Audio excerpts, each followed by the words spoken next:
SmackDown took place tonight in Dayton, Ohio. This was the final show before Backlash, which takes place tomorrow night from St. Louis, Missouri. We started tonight's show with Byron Saxton in the back, right in Gorilla, interviewing Damian Priest. And then LA Knight walks up to him. They banter about teaming up tonight and staying on the same page and stuff. LA Knight and Damian Priest then go out for their match, which is against Jacob Fatu and Solo Sikoa in a tag team match. Knight and Priest got in each other's way earlier in the match. They went back and forth. Eventually, LA Knight pinned Solo Sikoa, and then Knight and Priest immediately brawled. Then Fatu beat them both down. He laid them out. However, after Fatu was already raising up his title, someone appeared behind him, and that was Drew McIntyre. He laid out Fatu with a Claymore, and McIntyre's the one who stands tall. We went backstage, and R-Truth is holding up a Let's Go Cena sign in the back, and then Jimmy Uso tells him Cena sucks. They have some banter. I don't know. They have nothing really for Jimmy Uso right now. I guess he can have an interaction with John Cena eventually. Byron Saxton asks Drew McIntyre, he's interviewing why he attacked Jacob Fatu, and he just really ripped into all of his opponents, from Fatu to LA Knight to to Damian, and he cuts a very good job setting up the match at Backlash. He hasn't really been featured much in this program, I have to say. Nick Aldis and Zelina Vega are seen interrupting Chelsea Green and the Secret Service. They're having a morning session, and what happens here is they are mourning Chelsea Green losing the Women's United States Championship now. It's been a few weeks now, and or has it been a couple weeks? I think about 2 weeks. It was the SmackDown after WrestleMania when Zelina Vega beat Chelsea Green, and it was basically set up in the locker room where they were doing a morning session with all these candles set up. They interrupt them, and then they go back and forth, and I think Chelsea said something with Zelina not having any girls, and then it sets up a tag team match with her tonight, which Nick Aldis made. We get an Aleister Black video promo. He talks about why he came back. He cuts a promo on Carmelo Hayes, setting up their match, which is later tonight. And then Chelsea Green and Piper Niven are out for their tag team match against Zelina Vega, and when Zelina Vega comes out, she doesn't get much of a reaction for the Dayton, Ohio crowd. We're all waiting on who her tag team partner is. And I read the rumors. I heard she's in the building. She was born in Columbus, Ohio, not far from Dayton. This is where she's from. It had to be her. There were signs of the audience hoping it was her. They were expecting her, and it was her. Our goddess is back. It looks like it's the goddess, not the scary Alexa Bliss. I think the goddess is back. She's back. Alexa Bliss came back here tonight, and she just got a huge pop. It was almost as loud as the Rumble pop. Not as much as that, but that was a genuine shock, because we thought she might not be back with the company anymore. It just seemed like she might be done and she's not going to wrestle anymore. When she came back, it was a genuine surprise. Here, I mean, people kind of knew she was going to be there, but they didn't know for sure. And once they saw her music, she comes out. Everyone just loves this woman. Who does not love Alexa Bliss? How can you not love her? She is so over. She's probably the most over female in the company. I know she hasn't been on TV much. It's kind of a situation where absence makes the heart grow fonder and stuff, but still, people love this woman. They've always cheered her. She's always been very over. Everyone's happy to see Alexa Bliss back, and she was Zelina Vega's tag team partner. So what happens in this match is Alexa's on the apron as Zelina Vega is beaten down for most of the match. It's most of them getting the heat on Zelina. Fans kept chanting, "We want Bliss." They really liked her. Eventually, Zelina Vega is cornered multiple times. They stop her, but then she finally gets Alexa Bliss in, gets a massive pop. I just said she's so over. She looks good. I thought she looked fine. She did a lot of offense on Chelsea Green. She hit a few moves on her. She hit those double knees into the ropes and stuff. Alexa then hit the Twisted Bliss on Chelsea Green. It looked like that was going to be at 1-2. However, Piper Niven breaks up the pin, and then Zelina Vega takes out Piper Niven. There was a cool combination where I think she hit that pop-up powerbomb, kind of like the pop rocks Roxanne Perez uses, but Zelina uses it as well. And Alexa kicked Piper in the head before she did it. Then Zelina does those double knees onto Piper Niven on the outside. So Zelina took out Piper, and then it's Alexa and Chelsea. Chelsea went for an Umbrier, but Alexa hit the Sister Abigail DDT onto Chelsea Green. 1, 2, 3. Alexa Bliss pins the former Women's U.S. Champion Chelsea Green. And there was also, after she won, a cool moment where she puts her foot over Chelsea and she does the Chelsea salute. I thought that was really cool. And Alexa Bliss celebrates with Zelina Vega. She raised up Zelina's hand and pointed to her. So I'm not sure if we're going to get a feud with them, but it seemed like they were going to be aligned together now. Crowd loved Alexa Bliss. Everyone's happy to see her back. But that was not the last we'd see of her tonight. Santos Escobar's backstage. He asks Rey Fenix a question. And then Angel and Berto immediately jump Rey Fenix, setting up their tag match later tonight. Andrade checks on his partner. We see a vehicle arriving, an SUV, and it's the Queen, Charlotte Flair. She's back. Got a mixed reaction when she came out. Charlotte Flair's out next. And when she comes out, it is not necessarily extremely negative. Some people don't like her a lot, but it wasn't super negative. Noticed with Charlotte, it seems like whenever she's in more of a smaller city, it seems to be more positive. When she's in more of, where there's more hardcore fans, more marks in the crowd, it's much more negative. But they didn't hate her at first. So she comes out and she's cutting a promo. She talks about her match at Tiffany. She called it the best women's match ever at WrestleMania. I think that's what she said. Like, oh, it's so bullshit because it's not true. You've had so many matches that blow that out of the water. You had a match with Asuka that was way better. The first match with Rhea, which was way better. And then the second match with Rhea at 39, which I thought still the best women's match ever at WrestleMania. You've had yourself so many matches that blow that out of the way. And the next night was Rhea, Bianca, and Io. It's she's doing it to get heat, but then she's cutting a promo on Tiffy, and then she shows Tiffy with her face busted up after the WrestleMania match. And then she does that to get heat. And then she says she's going back for the WWE Women's Championship, and that's when the fans just boo. Loud boos. They don't want to see this chick back in the title picture. They are booing her, and then Charlotte just rips into the fans for disrespecting the GOAT. She's calling them disrespectful. How could you do this? They are booing louder and louder. She says, do you want to see me leave? They cheer yes. They all want her to leave. I think some were trying to do the na-na-na, hey, goodbye thing. She spikes the microphone on the ring, and then she leaves. And then as she's making her way up the ramp, Jade Cargill makes her entrance. And Charlotte, this isn't the first time they've interacted before. I think it was before WrestleMania on one of the European shows when they had a brief interaction. But here they have another interaction. Jade sizes her up. She heads to the ring, and then she gets on the mic, and she tells Charlotte to get to the back of the line. Charlotte walks out, and I thought for sure Charlotte's going to cost Jade the match. Didn't happen. So we go immediately backstage, and Charlotte's just yelling at Nick Aldis. They're in a shouting match with him. She says she's leaving, and he was upset with her for how she was acting. And then as she's about to get in her vehicle, we see the door slam shut, and then we see Alexa Bliss. Alexa Bliss. Really, her and Charlotte Flair, they've never been aligned together, I don't believe. And then she says, let's chat. And I thought, oh, we just brought Alexa back. Now you're going to pair with Charlotte, who's just going to get her booed. I mean, why do you want to get probably the most over female on the roster right now? She's super over, maybe only besides Rhea Ripley. People love Alexa Bliss. Her merchandise is like right at the top all the time.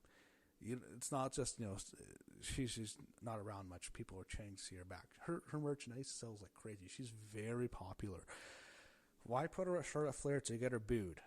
I mean, it almost seems like Charlotte's gimmick is the exact same as Becky's on Raw, where she's bitter about the crowd and they're disrespecting her. It's like almost the exact same gimmick. And Alexa has the opposite because people love her, much like the other two, especially Charlotte.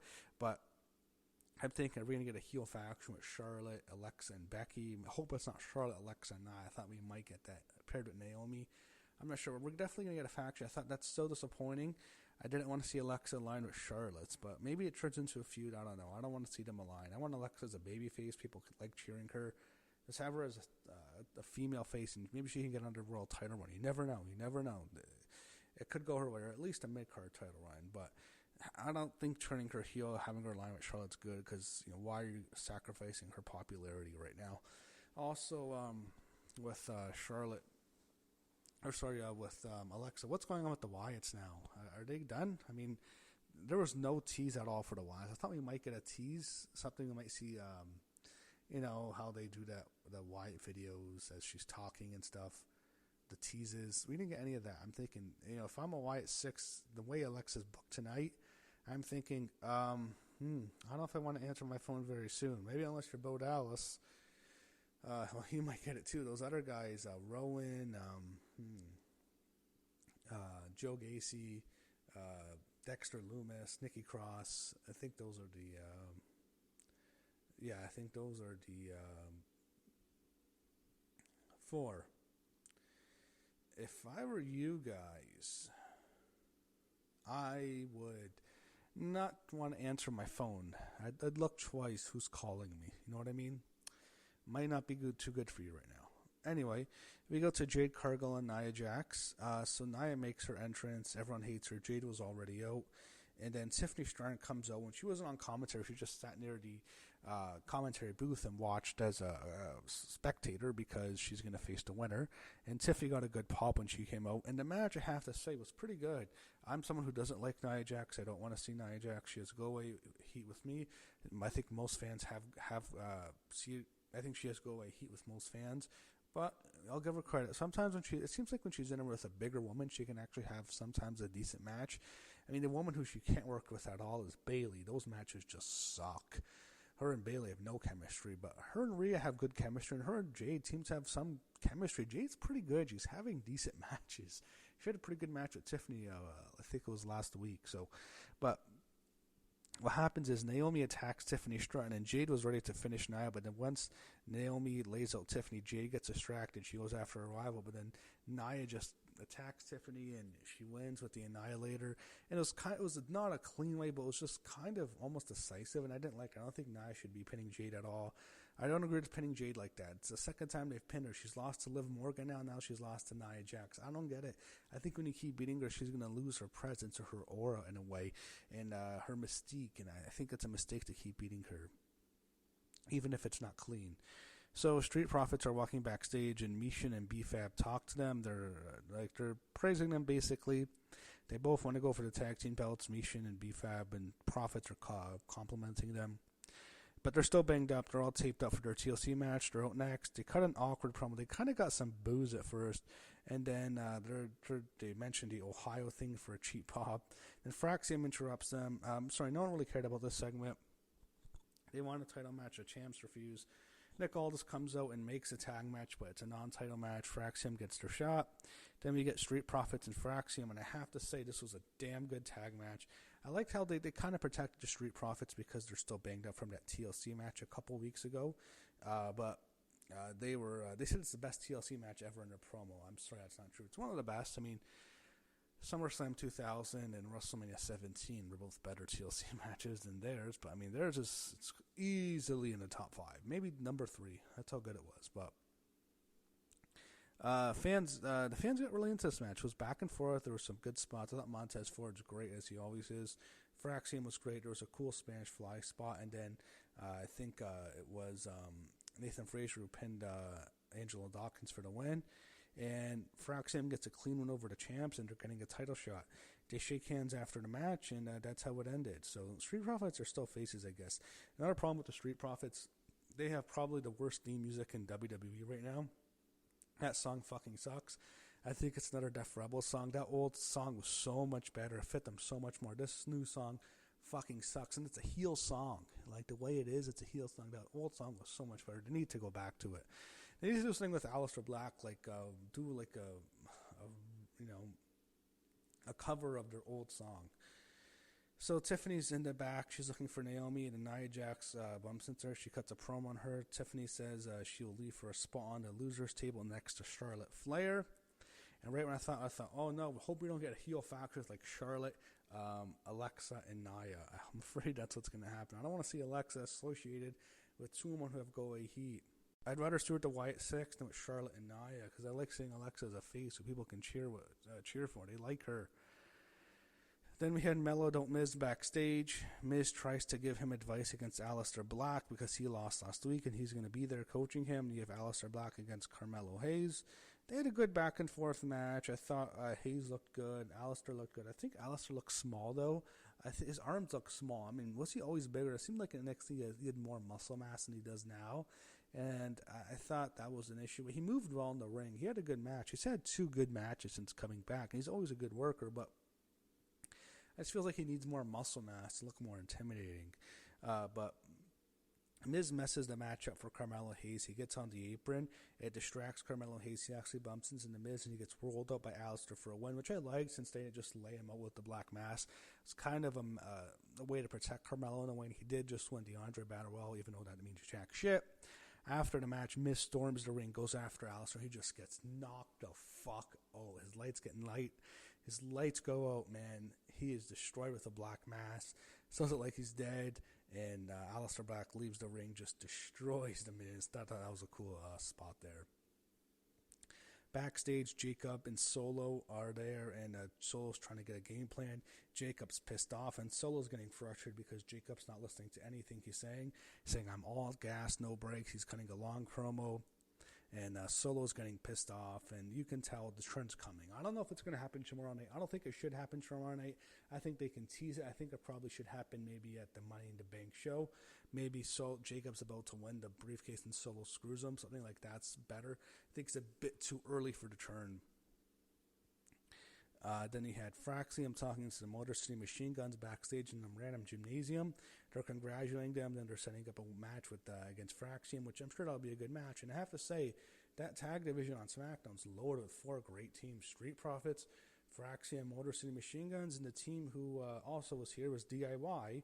When they jumped both teams, they beat up the Motor City Machine Guns and Fraxium, threw the guns into the storage area. There's basically in a gymnasium. It was like a basketball court in a way. It was kind of funny.